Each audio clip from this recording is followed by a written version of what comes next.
আজ আমরা বানাবো নারকেলের নাড়ু। নারকেলের নাড়ু কম বেশি তোমরা সকলেই বানাতে পারো, তবে আমি কিভাবে তৈরি করি সেটাই ছোট্ট করে আজকে তোমাদের সাথে শেয়ার করলাম। প্রথমে নারকেলটাকে ফাটিয়ে কুড়ে নেব। এই তো আমার কোড়ানো কমপ্লিট। এরপর নারকেল কোড়ানোর সাথে আমাদের লাগবে হাফ বাটি গুড়, হাফ বাটি চিনি এবং 3টে সাদা এলাচ থেতো করা। গ্যাস ওভেনে কড়াই বসিয়ে দেব।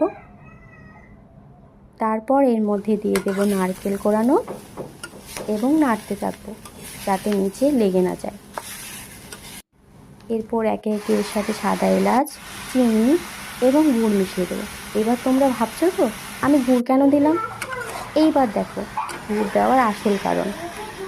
গুড় দিলে নারকেল নাড়ুর কালার অনেক সুন্দর আসে, যেটা আমার দেখতে খুবই ভালো লাগে। তোমরা বাড়িতে ট্রাই করতে পারো, তোমাদেরও ভালো লাগবে। এইভাবে নাড়তে নাড়তে আঠা আঠা ভাব যখন চলে আসবে তখন এটাকে নামিয়ে হালকা ঠান্ডা করে নাড়ুর শেপ দিতে থাকবো।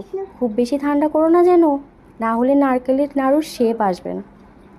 এই যে আমি একটা বানালাম, আর একটা তোমাদের সাথে বানিয়ে দেখাচ্ছি। এই যে তৈরি হয়ে গেল আমার নারকেলের নাড়ু।